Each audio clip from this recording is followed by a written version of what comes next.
સુરતના ડિંડોલી પોલીસનો વિવાદ વકર્યો। ડિંડોલી પોલીસ ડિફોલ્ટ ચાર્જશીટમાં ઘેરામાં। આરોપીએ કોર્ટમાં કહ્યું, મારે જામીન જોઈએ છે। આજે સંભવત ચુકાદો આરોપી પાસે કોણ લખાવી લાવ્યું છે તે મોટો સવાલ। સુરતની લાજપોર સેન્ટ્રલ જેલના જેલરની ભૂમિકા શંકાસ્પદ। ચુકાદો આવતા જ ડિંડોલી પીઆઈનું શું થશે તેવો સવાલ ઉપજ્યો છે। આરોપીને ધમકાવી જામીન અરજી પરત ખેંચાતા સંમતિપત્ર લાવી હતી પોલીસ। ડિંડોલી પોલીસે સુરત કોર્ટમાં ચાર્જશીટ રજૂ ન કરી હતી।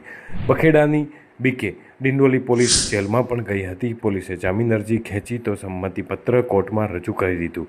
ગત 24મીના રાત્રે ડિંડોલી પોલીસે કર્યો હતો એનડીપીએસનો કેસ। 9 કિલોગ્રામ ગાંજા કબજે કરી અને ગેરકાયદેસરની કાર્યવાહી કરી હતી। પોલીસે દિનેશ બોઘા ભરવાડની કરી હતી ધરપકડ।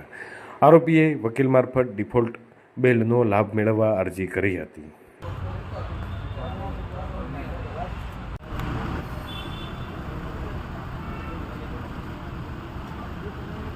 કરવું પડે